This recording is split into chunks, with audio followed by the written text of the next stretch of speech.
अस्सलाम वालेकुम। उम्मीद करती हूँ सब ठीक होंगे। आज हम बनाएंगे समोसा। समोसों के लिए मैदा लिया 3 कप, और पानी हाफ कप, नीम गर्म सा, और हाफ कप हम ऑयल का लेंगे इसके अंदर। चाहें तो आप घी भी ऐड कर सकते हैं। और मसाले के लिए मैंने बॉयल आलू लिए हैं, और साथ में सब्ज़ धनिया, सब्ज़ मिर्च और सूखा धनिया, और साथ में 1 चम्मच सुरख मिर्च लिया, और थोड़ी सी अजवाइन हाफ चम्मच, और साथ में मेथी आधा चम्मच जाएगा, और इसी के साथ काली मिर्च थोड़ी सी डालेंगे हम इसके अंदर, और साथ में आधा चम्मच नमक। तो ये सबसे पहले हम मसाला इसका तैयार कर लेते हैं। मसाले के लिए मैंने सुरख मिर्च, दड़ा मिर्च, काली मिर्च, सूखा धनिया और अजवाइन, ये सारा कुछ इसके अंदर ऐड कर दिया है। अब इस मसाले को हम आलूओं के अंदर ऐड कर देंगे, और साथ में एक चॉप करेंगे प्याज, और इसी के साथ बनाएंगे डो मैदा, और साथ में घी डाल के मैंने 3 कप मैदे के लिए हैं, और नीम गर्म पानी है, और ये हाफ कप हम इस्तेमाल करेंगे, और साथ में 1 चम्मच मैंने नमक का डाल दिया है, और साथ में हाफ चम्मच अजवाइन डालेंगे। चाहें तो आप ज़ीरा भी ऐड कर सकते हैं इसके अंदर, मैंने इसके अंदर अजवाइन ऐड की है। तो इसको मिक्स करेंगे हम हाथ की मदद से। इसको घी को और मैदे को, इन चारों चीज़ों को मिक्स करने के बाद हम इसको पानी इसके अंदर ऐड करेंगे। थोड़ा थोड़ा करके हम पानी इसके अंदर ऐड करेंगे। तो इस तरह हम मैदे को मिक्स कर लेते हैं। तो मिक्स करने के बाद पानी ऐड करते हैं। तो ये देखना, हम इस तरह ही इसको हाथ की मदद से सारा घी इसके अंदर मिक्स हो जाए। तो इसको आप ये आपकी मुट्ठी में ये इस तरह से एक लेयर सी बनने लग जाए, तो आपकी डो एक अच्छी सी तैयार हो जाएगी। तो इस तरह हम थोड़ा थोड़ा सा पानी इसके अंदर ऐड करते जाएंगे, और हम सख्त वाली डो बनाएंगे। इसको हमें सख्त वाली डो चाहिए, और उतने ही क्रिस्पी बनेंगे जितनी डो आपकी अच्छी होगी।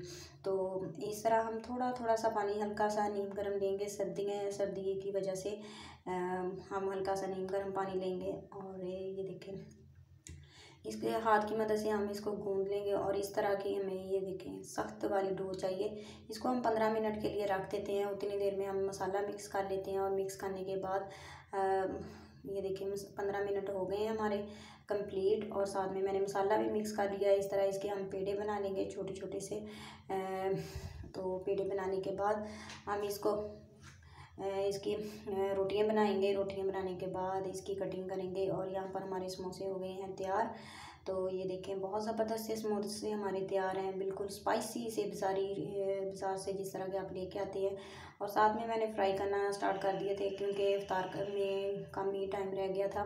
तो मैं आपको और भी बना कर दिखाती हूँ समोसा किस तरह मैंने बनाया था, उसकी शेप। तो ये देखना, अभी मैंने फ्राई करने के लिए डाल दिए हैं। इसको लो फ्लेम पे बिल्कुल हम फ्राई करेंगे, और लो फ्लेम पे फ्राई करने के बाद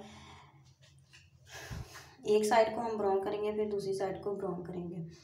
तो ब्राउन करने के बाद ये देखिए, इसकी मैं आपको लुक दिखाती हूँ। एक साइड से ये हल्के हल्के से हो गए थे, फिर मैंने इसको पलट दिया। पलटने के बाद इसको दूसरी साइड को भी उसी तरह का हल्का सा गोल्डन होने के लिए छोड़ दिया। तो यहाँ पर समोसे हमारे हो रहे हैं फ्राई।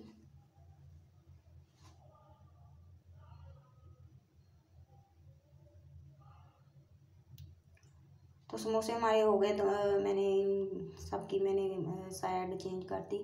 तो यहाँ पर मैं कटिंग करके दिखाती हूँ। ये एक मैंने रोटी बेल ली है, और इसकी हम कटिंग करेंगे सेम साइज़ में, और सेंटर में से ये देखिए, मैंने इस तरह छुरी के साथ इसका हाफ कर लिया, और इस तरह हम पकड़ेंगे इसको। ये देखें, इस तरह हमारे समोसे की शेप बन जाएंगी। पानी के अंदर मैंने मैदा लिया है 1 चम्मच, उसे लिक्विड सा बनाकर इसके साथ हम जोड़ लेंगे, और बीच में मसाला डालकर इसके किनारों को भी मैदे की मदद से जोड़ लेंगे। मैदा लेंगे, एक साइड पे हम मैदा लगा लेते हैं। ये देखें, इस तरह पतली पतली सी हमने बनानी है रोटियाँ। इस तरह आप चाहें तो तवे पे एक बार इसको हल्का सा पका भी सकते हैं, 1-2 मिनट दोनों साइडों से, तो फिर टूटेगी नहीं आपकी ये पट्टी। तो इस तरह ये देखिए, शेप ज़बरदस्ती तैयार हो गई है। अब इसके अंदर मसाला ऐड कर देती हूँ, और फिर हम इसके ऊपर एक साइड पे मैदा लगाएंगे, और इसको हम नीचे रख के, तो इसको इस तरह हम इसकी शेप देंगे, बिल्कुल बाज़ारी से, जिस तरह हम बाज़ार से लेके आते हैं उस तरह की इसकी शेप बनाएंगे। ये देखिए, इस तरह। तो उम्मीद करती हूँ आपको ये बहुत ही ईज़ी तरीके से समोसा रेसिपी पसंद आएगी और इतने क्रिस्पी बने और आप ज़रूर ट्राई करना, इंशाल्लाह आपको पसंद आएंगे। और वीडियो अच्छी लगे तो दूसरों के साथ शेयर किया करें, लाइक किया करें, प्लीज़ सब्सक्राइब भी कर दिया करें। और ज़्यादा कमेंट्स में बताना कि आपको मेरी ये वाली रेसिपी कैसी लगी। और बहुत ज़्यादा क्रिस्पी थे। और साथ में हमने इमली की चटनी और आलू बुखारे की चटनी बनाई थी और साथ में रायता भी बनाया था। चने की चटनी जो समोसों के साथ होती है, इंशाल्लाह बहुत जल्दी इसकी रेसिपी भी मैं आपके साथ शेयर करूँगी। और यहाँ पर हमारी इफ्तार हो गई है तैयार। तो उम्मीद करती हूँ आपको ज़रूर पसंद आएगी। इसी के साथ अल्लाह हाफिज़।